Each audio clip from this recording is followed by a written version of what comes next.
Welcome back to the Gardening with Joy and Holly radio show. Happy you're with us. Thank you for allowing us to be part of your day just for a little bit. Want to know more information about those sponsors that allow us to be heard on your radio station each week? The WisconsinVegetableGardener.com underneath the Radio 9 Season tab at the top of the page.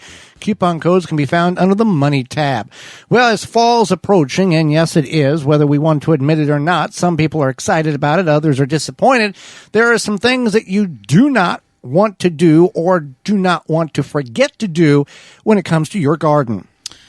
Right. So one thing you want to do is you don't want to clean your garden out. So you can obviously, you can trim back things if you want to. Get the diseased plants out, number one. Plants out. If you want to take your trellises out, things like that, you can certainly do that. But the reason we're saying don't completely clean it out is because this can become housing for insects. Uh-huh.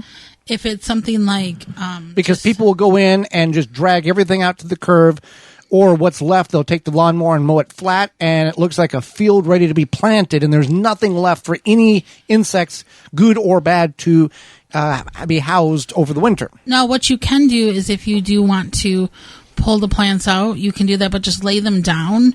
If they're not diseased, just lay them down in the garden, and that will then become part of the soil, and it'll still give housing for those insects in the stems, in the stalks, and under the leaves. Bring leaves in. Let's not forget about adding leaves. And that's another thing is you don't want to give your leaves away.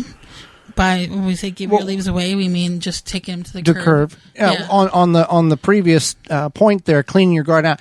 Take the diseased plants, your late blight, your powdery mildew plants, those type of put them in your trash. I know some municipalities don't like that, but there's finessing ways of hiding those items in bags and inside between black other bags. Yeah, black garbage bags. Hide all your sins.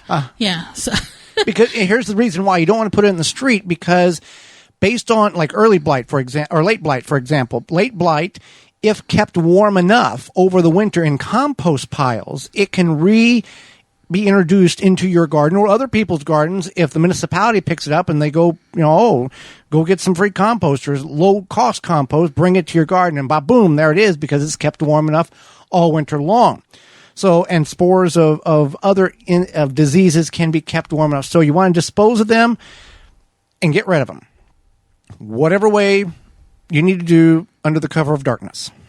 Right. So going back to the leaves, you don't want to just give your leaves to the curb, to the city, whatever. If you don't want to mulch them. I mean, you can mulch them, but if you do mulch them, you want to put them onto your vegetable garden beds, especially. Or say you have a fun time raking them and you put them into a plastic pumpkin bag for decorations. Once you're done with that, don't just toss that to the curb. Take those leaves out and put them into your garden. If you have black walnut leaves or eucalyptus leaves or other trees with high, those two are ones you don't want to use into your garden because they don't compost well. You want to avoid those for decomposition. Are there a lot of eucalyptus trees? Well, I'm just saying, it's information. Okay. Information, facts, and trivia. All right. So, you don't want to give your leaves away. You want to use them for mulch on your garden, and you can mound them up super high. If you're concerned about them blowing around, you can always wet them down a little bit with your garden hose, and this will help feed your soil. It'll give you a nice chance for mulch in the spring, and it is really good to feed your soil. So some people really enjoy raking leaves in the fall. They do? Yeah, it's therapeutical. I could see that. What I don't understand is, the famous line from The Office, summer had to end sometime. The leaf is changing and they're at the office. Yeah. You got people who are, gung-ho about it. They have a big, massive oak tree. It's beautiful, and it's got 7 leaves that have fallen on the ground, and they spend time cleaning those 7 leaves up, and the next morning there's 5,000 leaves. Right. It's wait until the tree completely drops all its leaves. Some people they like to do intermittently. And then they clean it up real nice, and then the wind blows, and all the neighbor leaves come in the yard. Right, right. Realistically, you can just, it's not illegal. The leaves aren't going to bust into your house and eat your you've not seen food. Nighttime crimes of leaves on trees, have you? Yeah, so you could just leave your leaves. You could leave your leaves anyway. All right, so you don't want to neglect trees at night. You don't want to neglect your perennials. Perennials, usually sometimes you have to trim them back. Sometimes you might have to put some sort of hard frost protection. I know people do this with like the rose bushes, things like that. Which is not necessarily, but if you've got a plant that is adequate for your growing zone, we've talked about it on the program. If you're looking at getting perennials, you want to look at what your growing zone is. Example, if you're in growing zone 5, and get plants that are adaptable to growing zone 4 so that they can withstand the winter, so you don't have to protect them. But if you have tropicals or something like that, you bring them in. We have these varying weather patterns, so if you... That's why you get one colder. Right, but if you are not sure, or whatever, maybe you have had this perennial for a long, long time, you can cover it. You can do whatever you need to do. If you have... I know there was one... Figure out if you can divide it as well. Right. There was this one really cold winter we had, and a lot of people lost their arbor vitae, whatever they're called. Arbor vitae, yeah. So just keep that in mind. If you feel that, wrapping your arbor vitae in burlap soothes your soul, and it's going to be bundled up for winter, do that. But if it's going to be detrimental to the plant, don't. If it's actually going to do more harm than good. Right. I'm just saying that. Yeah. Sometimes it makes sense why people do things. So you want to make sure that you don't forget to plant your bulbs. A lot of times, you might buy the bulbs. They're on sale, 25 and get 13 free. Or the neighbor kid came by and said, here's my fundraiser for school. I'm selling bulbs. And then you buy the bulbs and they drop the bulbs off to you and you put them on a shelf in the garage. And you're yeah. So don't forget about your bulbs. Then you find a basket of a netted bag in the spring trying to figure out what was this. And oh, that was Jimmy's fundraiser. These aren't going to grow because they're and they might raisins. Smell funny. Yeah, so just keep that in mind. Don't forget your bulbs. Jimmy got your money. Jimmy. But you didn't get the bulbs. You got your bulbs. You just forgot to plant them. Right. So don't forget about your bulbs, or maybe like Joy said, maybe you got a good deal on them or something. You don't want to neglect your soil. So we talked about that kind of the leaves, adding lots of leaves, and there's no limitations on the amount of leaves in which you can add. Now, if they're larger leaves, like oak leaves, you can mulch them in order for them to break down quicker, as the smaller particles will. But we have mounded leaves in our traditional garden or raised beds 2, 3, and 4 foot high, and by spring they have decreased by 2/3, and by June, didn't even know we put any leaves in the garden. So you can do that. Make a mound, make a pile, central pile. We've done that where we've taken the leaves in the spring and used them as mulch around our tomatoes and our peppers when we planted them. So there's a lot of things in which you can do. Again, you don't want to leave the soil bare.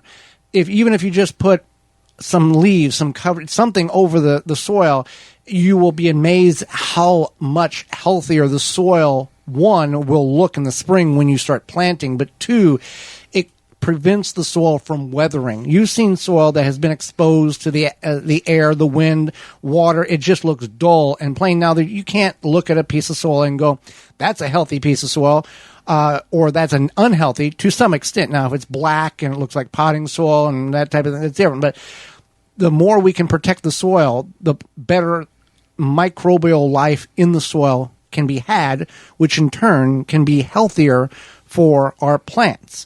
And less soil disturbance decreases the amount of casualties those microbes will experience by exposing them to the atmosphere. So minimal amount of soil disturbance. There you go. You also don't want to forget about lawn care. A lot of people feed their lawn in the fall. You can do this with a lawn feed. I think it's usually typically higher nitrogen. Or if you don't want to do something that is more chemical based, you can do something like corn gluten meal, but you do want to feed your lawn in the fall. It's a rule of thumb. I know that through my research, through talking to different landscapers, it's the thing. You want to feed your lawn in the fall, and it prevents it helps your lawn absorb those nutrients in the best way over winter. Yeah, apply a fertilizer in the fall to help cool season grasses recover from the summer stress and prepare for winter. Allow them to store nutrients for spring growth. So based on if you have cool weather, cool season grass, or warm season grass, you got to know your deal. If you don't care about your lawn, omit that last 45 seconds we just talked about. One thing also to talk about is think about your trees. If you have a tree and as these leaves are falling, you're looking at it and you're like, that branch, looks a little questionable. Maybe I should get that trimmed because once snow starts falling on it, ice, whatever. Or if you have some sort of tree that you want to have trimmed in the spring, you want to keep that in mind. Well, do it in the fall because these arborists, everybody in the spring goes, oh, it's spring, I got to get the arborist out here, and everybody's booked solid. In the fall and the winter, especially in places where if it freezes solid, they can get in without doing any landscape, any soil damage around your garden or in your property. That's the way to go. And in most, I'm not a lawyer and I don't pretend to be one because I don't want that mess. In a lot of places, if trees do fall in areas on cars or on pedestrians or on sidewalks, you as the homeowner are responsible because it is on your property and it detached and did damage to other people or harm to other people. So you are responsible for that as well. That's really something that's important to think about is not just, is this going to fall on my Christmas $800, lights? I'm picking a number, $800 for an arborist, or legal fees and insurance calls and hospital bills. $800 is a cheap, I'm just picking a number, but it's very dramatically reduced compared to the potential expenses that I'll get it next year. Oh, the tree took care of itself and now I've got problems because they will find you. And this is something that is, the fall is a time for this because you're going to see these things as the trees lose their leaves. And also, you just look up and you're seeing these things, and so you'll be more aware. So just keep that in mind that you want to prioritize the safety, I guess, if that's the case. Especially, I know where we are, we've had so much wind, it seems like, and storms and whatnot, so could do some damage to trees. Well, Holly, summer is soon to be getting over, and in some places the kids are back in school. Nights will soon be getting colder, but you do not want to forget about your lawn. Just because it's fall, we don't want to forget about our yards and those Japanese beetles either. They may be gone, but they're not far. Not only did they feast on your roses and berries this summer, they laid eggs on your turf so they can start again next year. Take a stand on the phylum Grubgon. Grubgon is a non-chemical Bt granule that specifically targets scarab pests and their larvae. Simply apply the granule with a spreader, irrigate into the soil, and let the naturally occurring bacteria do its job. Not only is Grubgon easy to use, but it's the only non-chemical choice that effectively controls grubs. And the best part about it, it's non-toxic to bees, butterflies, and pollinators. In fact, Grubgon has no label restrictions for use around flowering plants, so you don't have to worry about those bees taking it back to their hive and killing the hive. You can find Grubgon from PhylumBioproducts.com, the natural choice. That's Grubgon.com.